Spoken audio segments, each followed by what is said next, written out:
An alarming new human rights assessment released yesterday in Dharamshala reveals that conditions in Tibet have plummeted to a devastating new low. The Tibetan Centre for Human Rights and Democracy has launched its 2025 annual report on the human rights situation in Tibet, exposing a highly organized, state-driven campaign by the Chinese Communist Party to systematically erase Tibetan cultural identity and enforce absolute loyalty to Beijing.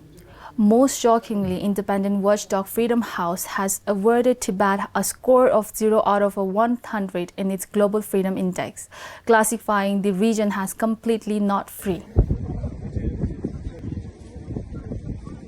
According to data verified by the Tchrd over the past year, more than 90 Tibetans were confirmed arrested in 2025 alone. However, human rights monitors are deeply concerned that this figure is just the tip of the iceberg. Due to Beijing's impenetrable digital surveillance and information blockades across Tibet, countless security incidents never reached the outside world. The Tchrd fears the true number of arbitrary detention is significantly higher.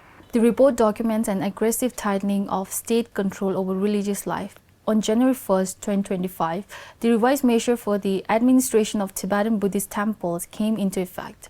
These laws stripped monasteries of their remaining autonomy, legally forcing monastic personnel to explicitly uphold to Communist Party leadership and undergo rigorous political indoctrination.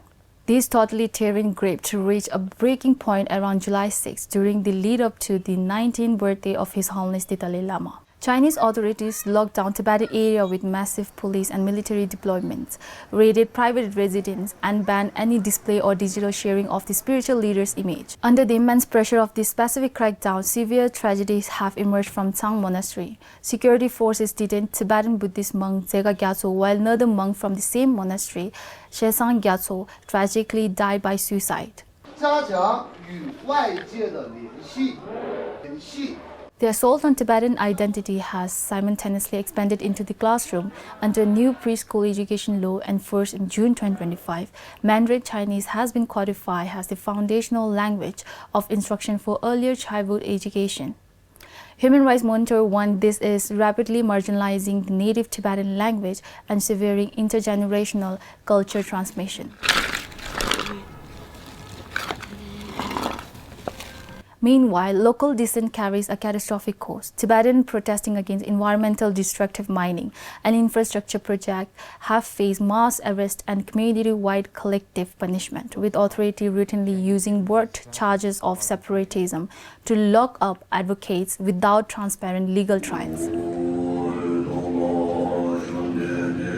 One of the most alarming cases documented involved the extrajudicial killing of Tibetan religious leader Tchrd in Vietnam, following his detention during a joint operation involving Chinese and Vietnamese authorities. The high-profile assassination has sparked global outrage, proving that Beijing apparatus of transnational repression now actively target Tibetan dissidents far beyond China's border.